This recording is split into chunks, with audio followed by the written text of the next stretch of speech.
जय श्री सीताराम मित्रों, श्रद्धालु भक्तजनों, वंदनीय मातृशक्ति, वंदनीय सनातन प्रेमी बंधुओं, समस्त देशवासियों, आइए हम सब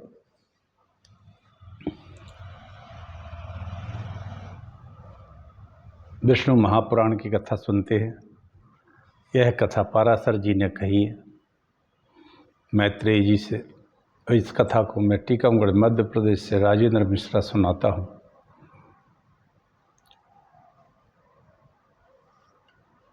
एक छोटा सा मंगलाचरण करते हैं, फिर कथा प्रारंभ करते हैं। नमोस्तु रामाय सालक्ष्मणाय देव्यै च तस्यै जनकात्मजायै। नमोस्तु रुद्रेन्द्रयमानिलेभ्यो नमोस्तु चंद्राग्निमरुद्गणेभ्यः। अखंडमंडलाकारं व्याप्तं येन चराचरं तत्पदं दर्शितं येन तस्मै श्रीगुरुवे नमः। वक्रतुंड महाकाय सूर्यकोटि समप्रभा निर्विघ्नं कुरु मे देव सर्वकार्येषु सर्वदा। भवानी शंकरौ वंदे श्रद्धा विश्वासरूपिणौ। याभ्यां विना न पश्यन्ति सिद्धाः सां स्वान्तः स्थमीश्वरं। नारायणं नमस्कृत्य नरं चैव नरोत्तमं देवीं सरस्वतीं व्यासं ततो जयमुदीरयेत्। ओम नमो देव्यै महादेव्यै शिवायै सततं नमः। नमः प्रकृत्यै भद्रायै नियता प्रणता स्मतां। भक्त भक्ति भगवंत गुरु चतुर्नाम बपु एक। तिनके पद बंदन करो ना सद्विघ्न अनेक। तुलसीदास के पद कमल बारंबार मनाए। गुण गावों श्री राम के हनुमत होई सहाय। सियावर रामचंद्र की जय। कल तक मैंने कहा था भगवान ने इंद्र को चढ़ाने के लिए अपने ही तर्कों से कह दिया कि हमें तो भोजन पर्वत और वन देते हैं, इंद्र थोड़ी देता है। इसलिए इंद्र की पूजा न करके हमें गिरिराज जी की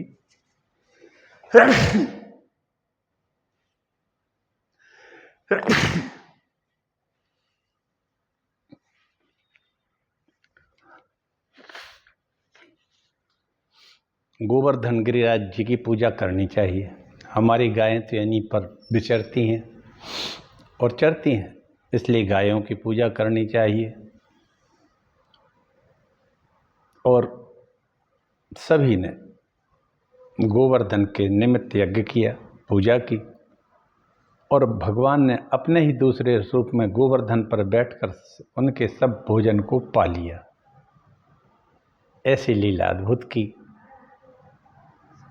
वे स्वयं गोवर्धन बन जाते हैं भगवान। अब आगे की कथा मैं कहता हूँ। पराशर जी कहते हैं मैत्रेय, हे मैत्रेय, मैंने अपने यज्ञ रुक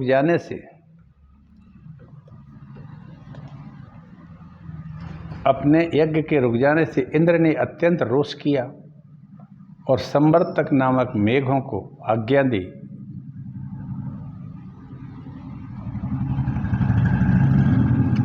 और कहा, अरे मेघो, मेरा यह वचन सुनो और मैं जो कुछ कहूँ उसे मेरी आज्ञा सुनते ही बिना कुछ सोचे समझे विचारे तुरंत पूरा करो। संवर्तक नाम के मेघ को आज्ञा दी कि मेरा विचार सुनो और बिना देर किए उसको पूरा करो। देखो, अन्य गोपों के सहित दुर्बुद्धि नंदगोप ने कृष्ण की सहायता के बल से अंधा होकर मेरा यज्ञ ही भंग कर दिया। अतः जो उनकी परम जीविका और उनके गोपत्व का कारण है, उन गौओं को तो मेरी आज्ञा से वर्षा और वायु के द्वारा पीड़ित कर दो।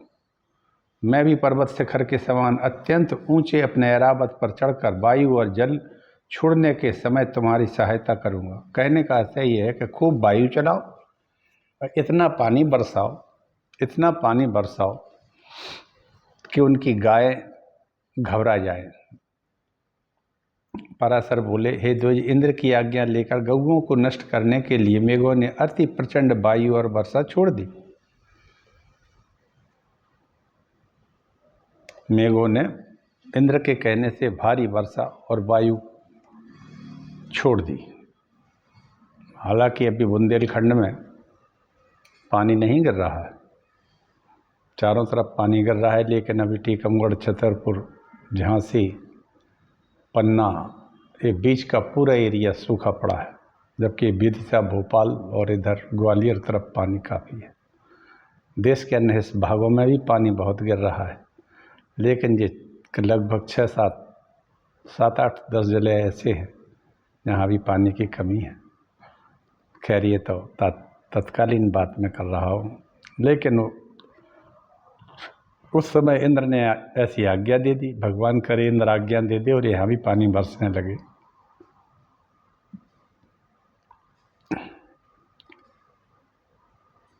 छोड़ दी। विद्युल्लता रूप दंडाघात से भयभीत खूब वज्र पटके, बिजली तड़की, गिरी, दिशाएं सब तरफ मूसलाधार पानी से व्याप्त हो गया। इस प्रकार मेघों के अहरनिश बरसने से संसार के अंधकारपूर्ण हो जाने पर ऊपर नीचे और सब ओर से समस्त लोग जलमय सा हो गया। ये वर्षा संबर तक मेघ ने इतनी ज़्यादा की कि अंधकार सा छा गया, इतना गहन काला आकाश हो गया।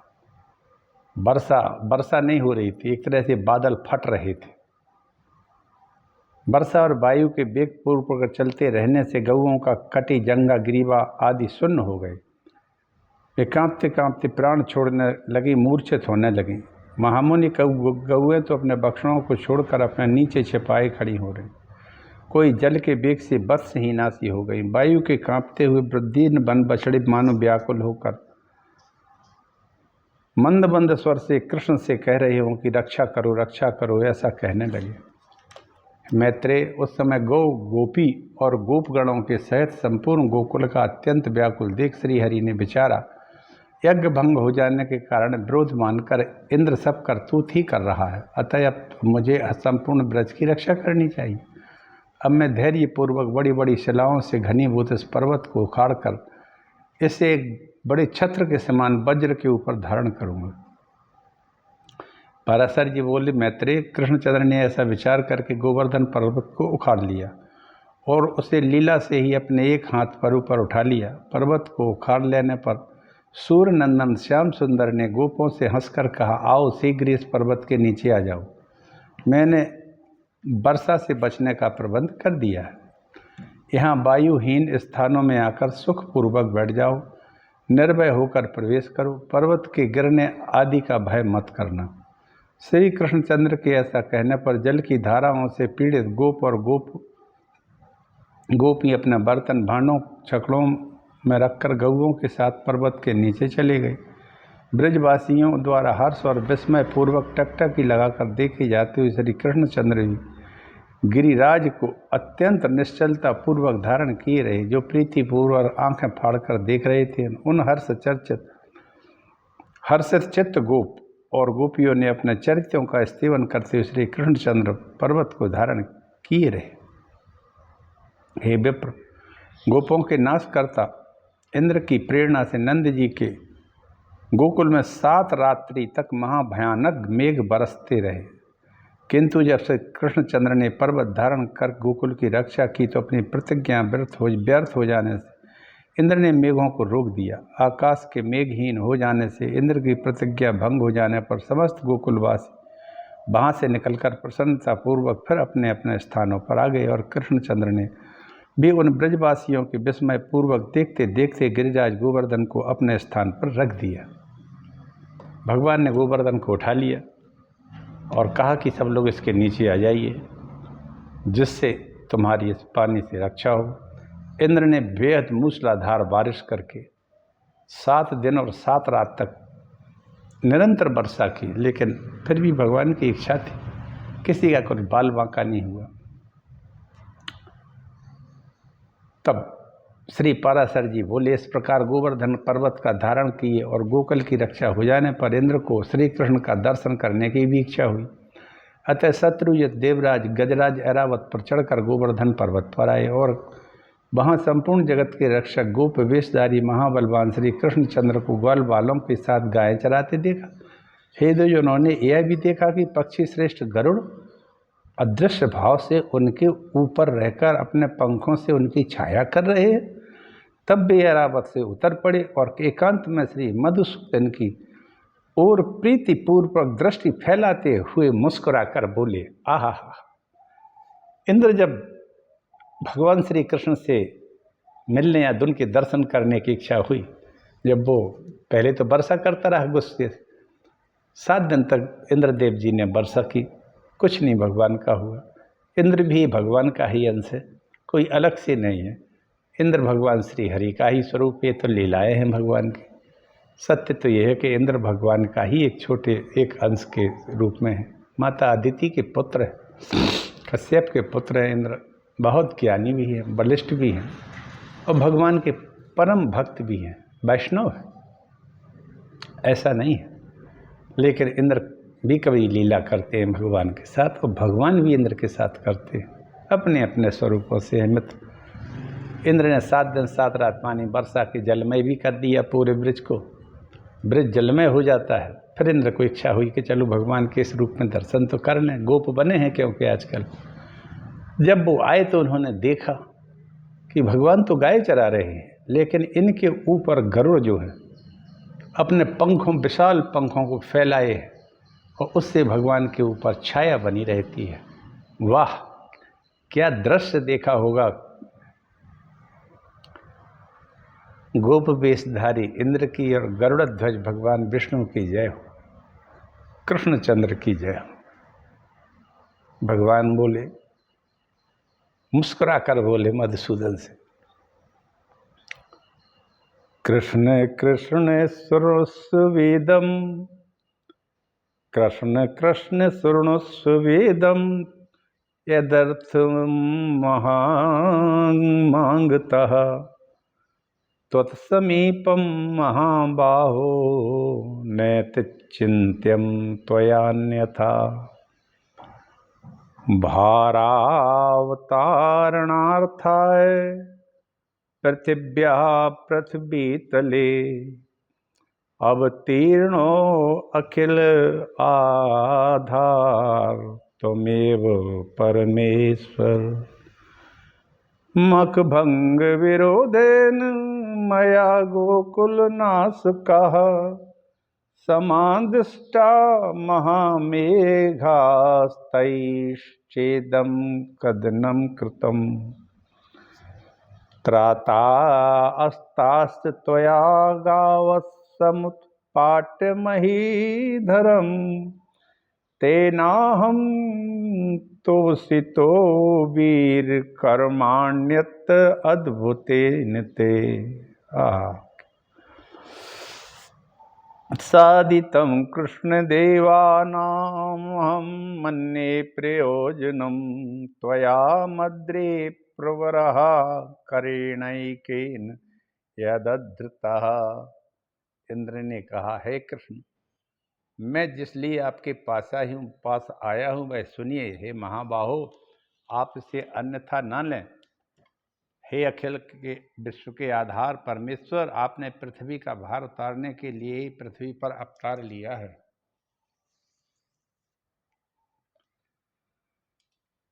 मैं जानता हूँ, यज्ञ भंग से विरोध मानकर ही मैंने गोकुल को नष्ट करने के लिए मेघों को आज्ञा दी है। उन्हीं ने यह संहार मचाया था, किंतु आपने पर्वत को उखाड़कर गौओं को भी बचा लिया है। वीर, आपके इस अद्भुत कर्म से मैं अति प्रसन्न हूँ। हे कृष्ण, आपने जो अपने एक हाथ पर गोवर्धन को धारण किया, इससे मैं देवताओं का प्रयोजन आपके द्वारा सिद्ध हुआ समझता हूँ। गौवंश की रक्षा द्वारा आपसे रक्षित कामधेनु आदि गौओं का से प्रेरित होकर मैं आपका विशेष सत्कार करने के लिए यहाँ आपके पास आया हूँ। हे कृष्ण, अब मैं गौओं के वाक्य के अनुसार ही आपका उपेंद्र पद पर अभिषेक करूँगा तथा आप गौओं के इंद्र स्वामी हैं, इसलिए आपका नाम आज से गोविंद भी होगा। ये गोविंद नाम इंद्र ने ही दिया था। कामधेनु ने कहा था स्वर्ग में कि जाओ इंद्र, और तुमने गायों को परेशान किया है, इसलिए जाओ कृष्ण भगवान से की स्तुति करके आओ। क्षमा मांग के आओ। श्री पाराशर जी बोलते हैं, तदनंतर इंद्र ने अपने वाहन गजराज ऐरावत का घंटा लिया और उसमें पवित्र जल भरकर कृष्णचंद्र का अभिषेक किया। श्री कृष्ण का अभिषेक होते समय गौओं ने तुरंत ही अपने स्तनों से टपकते हुए दुग्ध से पृथ्वी को भिगो दिया। वाह! जैसे ही इंद्र ने अभिषेक किया भगवान श्री कृष्ण का, वैसे ही गायों से दूध झरने लगा। क्या बात है! हमें अपने गायों को साधारण पशु नहीं मानना चाहिए। ये गाय देवता है, सत्य है ये, और इनको इस तरह से घूमने फिरने मरने को भी नहीं छोड़ देना चाहिए। हमारे पास इतनी धरती है लेकिन हमारी गाय, गौ माता हमारी, अरे गौ माता इसलिए कहते हैं क्योंकि हमें दूध पिलाती है, इसीलिए गौ माता कहते हैं। कुछ विधर्मी लोग, तर्कशास्त्री लोग कहते हैं गौ माता गौ माता, अरे माता वही है जो दूध पिलाए पाले, इसीलिए तो गौ माता है। ऐसी गायन संवेदनशील प्राणी है, याद रखना मित्रों। ज़्यादा कष्ट दोगे तुरंत प्राण छोड़ देती है। प्यार करोगे, अरे हमारे खेत खलिहान अब सूने पड़े रहते हैं, जहाँ किसी समय गायों की घंटियों की आवाज़ आती थी, पुष्ट बच्चे होते थे, उनके बछड़े अच्छे खेलते थे, हम सभी दूध पीते थे गायों का। हमारे घर पे ही करीब 20 से 30 नंग गायें थी, आज एक भी नहीं है, क्योंकि एक तो गांव का परिवेश जो था वहाँ से छोड़ के शहरों में आ गए, और शहरों में जगह नहीं है गायें रखने के लिए। गांव में रहते तो उसी जीवन में मस्त रहते। भाग्य कहें, दुर्भाग्य कहें, सौभाग्य कहें, क्या कहें, गांव में रहने नहीं दिया। शहर में हम वो काम नहीं कर सकते हैं जो वहाँ रह के आराम से कर सकते थे, अच्छा जीवन व्यतीत कर सकते थे, स्वस्थ और सुंदर। लेकिन हमें तो अब शहर में आना था, गांव से शहर भेज दिया गया, फिर शहर से राजधानी भोपाल में आदमी रहने लगे। भोपाल से आदमियों के पास पैसा हो गया तो शुद्ध पाताल के राक्षसों में रहने अमेरिका चले गए, कुछ इंग्लैंड चले गए, और वहाँ अपनी दुर्दशा करा रहे हैं। कहने से शर्म लगती है, भागवत पढ़ रहे हैं। वहाँ जाके आप केवल गप सप और अपने आप को बड़ा आदमी कहने के लिए कह देते हैं कि हम अमेरिका में रहते हैं। अमेरिका में याद रखना एक नौकर नहीं मिलता है, क्योंकि वहाँ नौकर रखना एक बहुत कठिन बात है, बहुत पैसा लगता है। तो अमेरिका चले गए और अमेरिका जाके वहाँ छोटी सी मोटी नौकरी करके अपना जीवन यापन कर रहे हैं, और हाँकते रहते हैं कि मैं अमेरिका में रहता हूँ। और वहाँ कोई खास काम नहीं मिलता है सभी को। कुछ लोग जाके वहाँ टॉयलेट साफ करते हैं, कुछ लोग वहाँ पेट्रोल पंपों पर काम कर रहे हैं, तो कोई चौकीदारी कर रहा है रात को जागते हुए। हमारे परिचित कुछ लोग हैं, उन्होंने बताया कि अमेरिका तो बेकार है, भाग आए, वो लौट आए। हमारे बच्चे भी कुछ वहाँ थे, भाइयों के वे भी काफ़ी कुछ लौट आए हैं। इस तरह से अब गायों को रखना, हाँ ये जरूर है कि अब विदेशों में गायें रखने लगी। ब्राज़ील में गायें खूब रखी जा रही हैं, घर घर। अपने भारत से उनने गिर नस्ल की गायें मंगाई हैं। काफ़ी देश अब गायें रख रहे हैं, और वो भी जर्सी, हॉलस्टीन या और अन्य नहीं, भारतीय गाय जो शुद्ध देसी गाय, उनको रख रहे हैं। और हम अपनी देसी गायों को छोड़ रहे हैं, तो बांध भी नहीं रहे, और दिन भर जुआ खेलते हैं या शराब पीते हैं। सरकार की ओर से एक तो सरकार घर घर दुकानें खुल गई हैं, सो पी रहे हैं, खा रहे हैं, और जहाँ दूध घी लेकर शाम को गायें आती थीं और हम दूध लगा के घर आते थे लेके, उस जगह पे अब शराब की बोतलें आ रही हैं, पी रहे हैं और नष्ट हो रहे हैं। मैं एक डॉक्टर रहा सरकारी, हमने क्या क्या देखा है, कैसे कैसे मरीज देखे, आपसे हम बयान नहीं कर सकते हैं, और अभी भी हमारे पास देखने को मिल जाता है। आते रहते हैं लोग। मर रहे हैं, सड़ रहे हैं, लेकिन दारू नहीं छोड़ रहे हैं, गुटखा खा रहे हैं।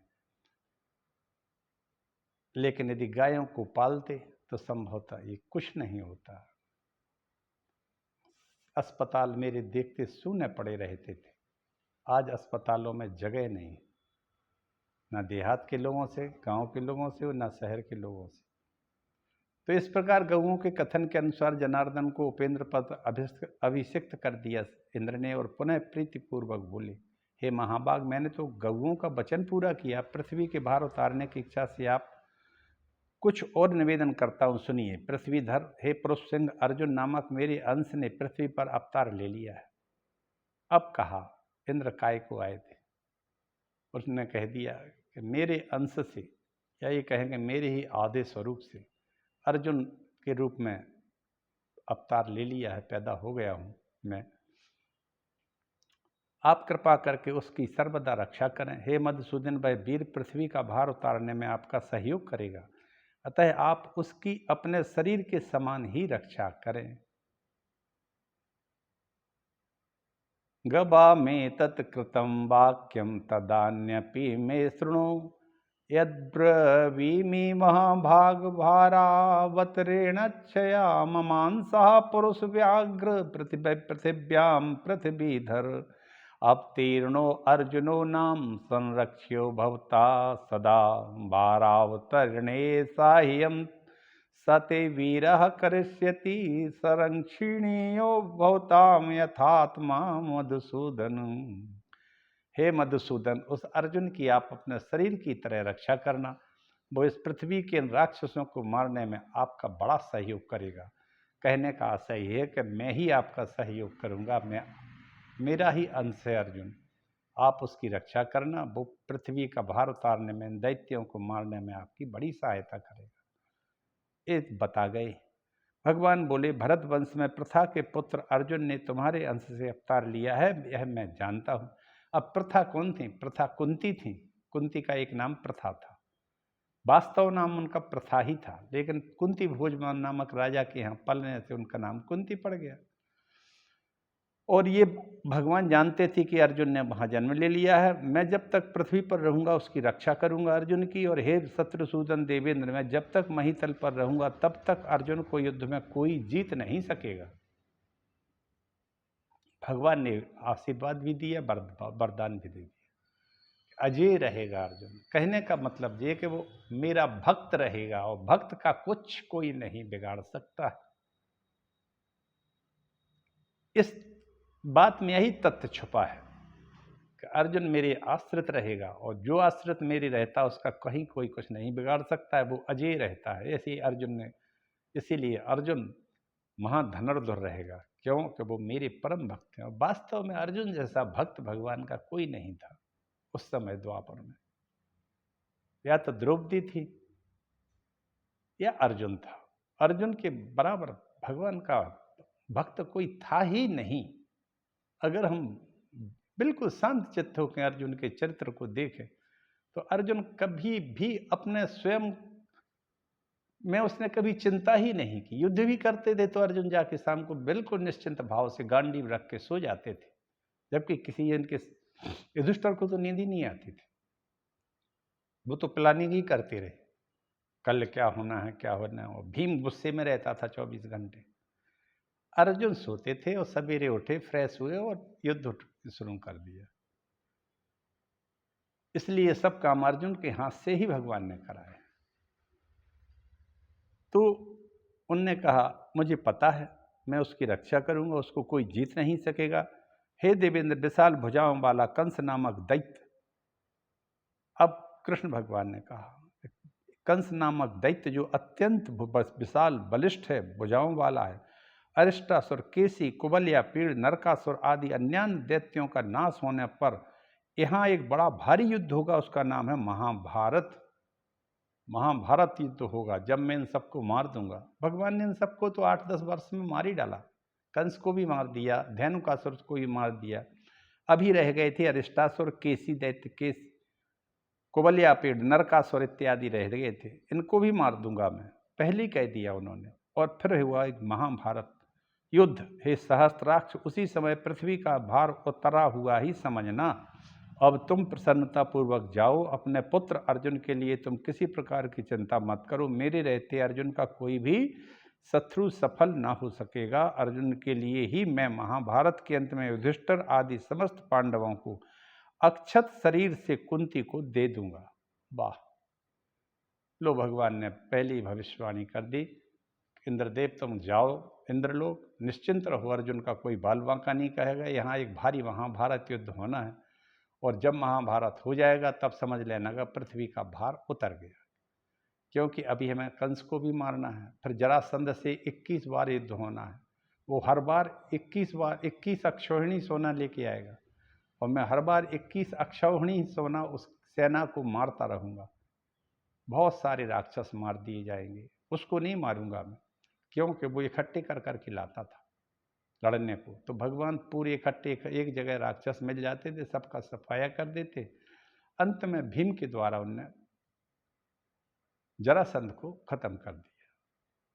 फिर इसके बाद होता है महाभारत। महाभारत में फिर 18-20 अक्षौहिणी सेना, लगभग 18-24 अक्षौहिणी सेना दोनों तरफ थी, उन सब का संहार हो जाता है। इसी के साथ कलयुग का आगमन होता है और द्वापर का अंत होता है, और संपूर्ण धरती पर लगभग राक्षसों से पृथ्वी मुक्त होकर सनातन की स्थापना हो जाती। ऐसा भगवान ने इंद्रदेव से कहा कि आप जाइए, और ये 5 ही बच्चे जो कुंती के हैं वे ही बचे रहेंगे, अक्षत रहेंगे, शायद उनका क्षरण नहीं होगा, और कुंती को मैं सौंप दूंगा। इतना भारी युद्ध के बाद भी पाराशर जी कहते हैं, कृष्णचंद्र के ऐसा कहने पर देवराजेंद्र उनका आलिंगन कर ऐरावत पर आरूढ़ हो स्वर्ग को चले गई। तदनंतर कृष्णचंद्र भी गोपियों के दृष्टिपात से पवित्र हुए मार्ग द्वारा गोप कुमारों और गौओं के साथ ब्रज की ओर लौट आए। आहा! इसी के साथ सभी गोप गोपियां भगवान के साथ ब्रज को लौट आती हैं। गोपों द्वारा भगवान के प्रभाव का वर्णन, भगवान का गोपियों के साथ रास क्रीड़ा करना, ये 13वें अध्याय शुरू होता है। मित्रों,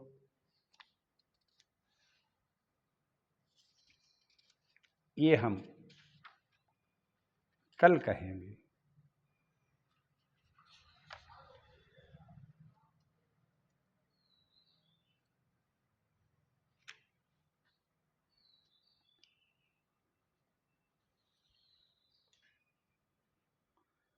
कल रास क्रीड़ा महारास का वर्णन होगा। आज मैंने यहीं तक अपनी कथा को कहा। एक कथा आपको अच्छी लगी होगी, और इस कथा में अर्जुन का प्रवेश हो जाता है, पांडवों का प्रवेश हो गया है, और गोवर्धन की महत्ता हो जाती है। गोवर्धन लीला भी भगवान ने कर दी है। इंद्र का दर्प भंग होता है, लेकिन इंद्र उसको मानता नहीं है, अपने उस दर्प को कि मेरा भंग हुआ। वो भगवान के पास आते हैं और इंद्र अपनी स्तुति करते हैं, भगवान से कहते हैं, भगवान सब समझते हैं।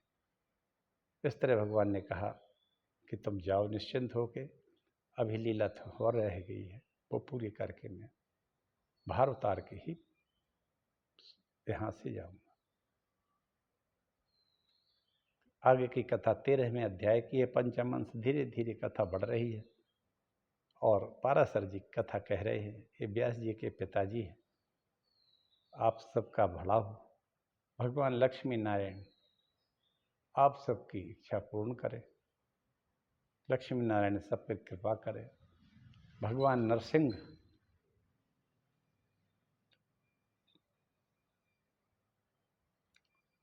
सबकी रक्षा करें, देश की, सनातन की, सबकी रक्षा करें। जय श्री राम मित्रों। हर हर महादेव।